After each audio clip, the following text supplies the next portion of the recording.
Hi hello ನಮಸ್ತೆ ಮಧುರ ಚಾನಲ್ಗೆ ಸ್ವಾಗತ. ಇವತ್ತು ಕಡಿಮೆ ಸಾಮಗ್ರಿಗಳನ್ನು ಬಳಸಿ ರುಚಿಯಾದ ಚಿಕನ್ ಮಸಾಲ ಹೇಗೆ ಮಾಡ್ಕೊಳ್ಳೋದಂತ ತೋರಿಸ್ತಾ ಇದ್ದೀನಿ. ಅನ್ನದ ಜೊತೆ ಕಲಿಸ್ಕೊಂಡು ತಿನ್ನೋಕ್ಕೆ ಇದು ತುಂಬಾ ಚೆನ್ನಾಗಿರುತ್ತೆ. ಖಂಡಿತ ಒಮ್ಮೆ ಟ್ರೈ ಮಾಡಿ. ನೋಡಿ, ಮೊದಲಿಗೆ ಸ್ಟವ್ ಆನ್ ಮಾಡಿ ಒಂದು ಪಾತ್ರೆಯನ್ನು ಇಟ್ಕೊಳ್ತಾ ಇದ್ದೇನೆ. ಇದಕ್ಕೆ ಒಂದು 3 ಟೇಬಲ್ ಸ್ಪೂನ್ ಆಗುವಷ್ಟು ಎಣ್ಣೆಯನ್ನು ಸೇರಿಸಿ, ಎಣ್ಣೆ ಬಿಸಿಯಾದ ನಂತರ ಒಂದು ಚಿಕ್ಕದಾಗಿ ಹೆಚ್ಕೊಂಡಿರುವಂತಹ ಈರುಳ್ಳಿಯನ್ನು ಸೇರಿಸ್ಕೊಳ್ತಾ ಇದ್ದೇನೆ. ನೀವು ಈ ಗ್ರೇವಿಗೆ ಈರುಳ್ಳಿ ಮತ್ತು ಟೊಮೆಟೊ ಜಾಸ್ತಿ ಸೇರಿಸಿದಷ್ಟು ಗ್ರೇವಿಯ ಕ್ವಾಂಟಿಟಿ ಕೂಡ ಜಾಸ್ತಿ ಆಗುತ್ತೆ ಹಾಗೂ ರುಚಿ ಕೂಡ ಚೆನ್ನಾಗಿರುತ್ತೆ. ಈರುಳ್ಳಿಯನ್ನು ಸೇರಿಸ್ಬಿಟ್ಟು ಸ್ವಲ್ಪ ಮೆತ್ತಗಾಗೋ ತನಕ ಫ್ರೈ ಮಾಡ್ಕೊಳ್ತೀನಿ.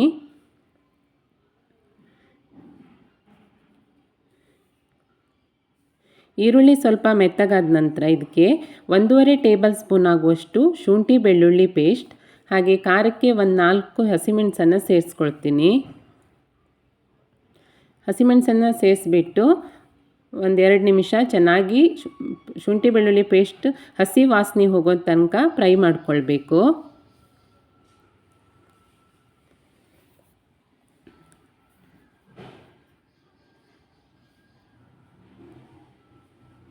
ಪೇಸ್ಟು, ಹಸಿಮೆಣಸು ಹಾಗೆ ಈರುಳ್ಳಿ ಸ್ವಲ್ಪ ಚೆನ್ನಾಗಿ ಫ್ರೈ ಆದ ನಂತರ ಇದಕ್ಕೆ ಚಿಕ್ಕದಾಗಿ ಹೆಚ್ಕೊಂಡಿರುವಂತಹ 3 ಟೊಮೆಟೊವನ್ನು ಸೇರಿಸ್ತಾ ಇದ್ದೀನಿ.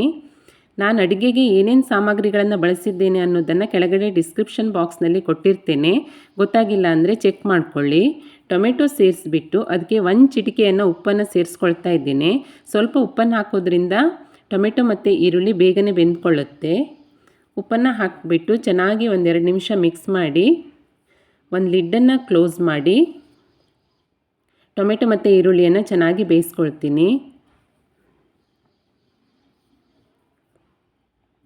ಒಂದು 10 ನಿಮಿಷದ ನಂತರ ನೋಡಿ, ಟೊಮೆಟೊ ಮತ್ತು ಈರುಳ್ಳಿ ಚೆನ್ನಾಗಿ ಬೆಂದಿರುತ್ತೆ.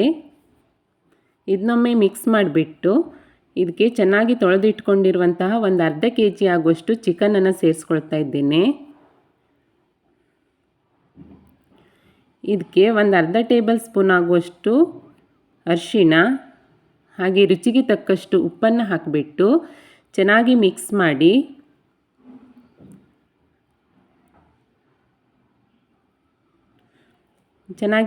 ಮಾಡಿಬಿಟ್ಟು ಒಂದು ಲಿಡ್ಡನ್ನು ಕ್ಲೋಸ್ ಮಾಡಿ ಒಂದು 10 ನಿಮಿಷದ ತನಕ ಚಿಕನನ್ನು ಚೆನ್ನಾಗಿ ಬೇಯಿಸ್ಕೊಳ್ತೀನಿ.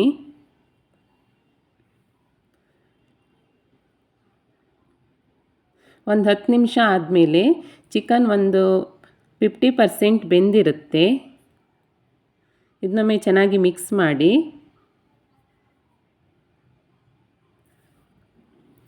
ಇದಕ್ಕೆ ಒಂದು 4 ಟೇಬಲ್ ಸ್ಪೂನ್ ಆಗುವಷ್ಟು ಚಿಕನ್ ಮಸಾಲ ಪೌಡ್ರನ್ನು ಸೇರಿಸ್ಕೊಳ್ತೀನಿ. ನಿಮ್ಮ ಖಾರ ಇನ್ನೂ ಜಾಸ್ತಿ ಬೇಕಂತಿದ್ರೆ ಇನ್ನು ಸ್ವಲ್ಪ ಜಾಸ್ತಿನೇ ಸೇರಿಸ್ಕೊಳ್ಳಿ. ಚಿಕನ್ ಮಸಾಲ ಪೌಡ್ರ್ ಹಾಕಿಬಿಟ್ಟು ಒಮ್ಮೆ ಚೆನ್ನಾಗಿ ಮಿಕ್ಸ್ ಮಾಡಿಬಿಟ್ಟು ಮತ್ತೆ ಲಿಡ್ಡನ್ನು ಕ್ಲೋಸ್ ಮಾಡಿ ಒಂದು 10 ನಿಮಿಷ ಬೇಯಿಸ್ಕೊಳ್ತೀನಿ.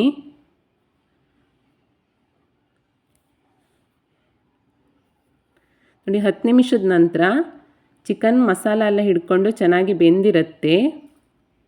ಇದನ್ನೊಮ್ಮೆ ಮಿಕ್ಸ್ ಮಾಡಿ ಇದಕ್ಕೆ 1 ಗ್ಲಾಸ್ ಆಗುವಷ್ಟು ನೀರನ್ನು ಸೇರಿಸ್ಕೊಳ್ತೀನಿ. ನೀರನ್ನು ಸೇರಿಸ್ಬಿಟ್ಟು ಒಮ್ಮೆ ಚೆನ್ನಾಗಿ ಮಿಕ್ಸ್ ಮಾಡಿ ಇವಾಗ ಉಪ್ಪನ್ನು ನೋಡ್ಕೊಳ್ಬೇಕು. ಉಪ್ಪು ಕಡಿಮೆ ಇದ್ದರೆ ಸೇರಿಸ್ಕೊಳ್ಳಿ. ಉಪ್ಪನ್ನು ಸೇರಿಸ್ಬಿಟ್ಟು ಒಮ್ಮೆ ಚೆನ್ನಾಗಿ ಮಿಕ್ಸ್ ಮಾಡಿ ಮತ್ತೆ ಲಿಡ್ಡನ್ನು ಕ್ಲೋಸ್ ಮಾಡಿ ಒಂದು 10 ನಿಮಿಷದ ತನಕ ಚೆನ್ನಾಗಿ ಬೇಯಿಸ್ಕೊಳ್ಬೇಕು.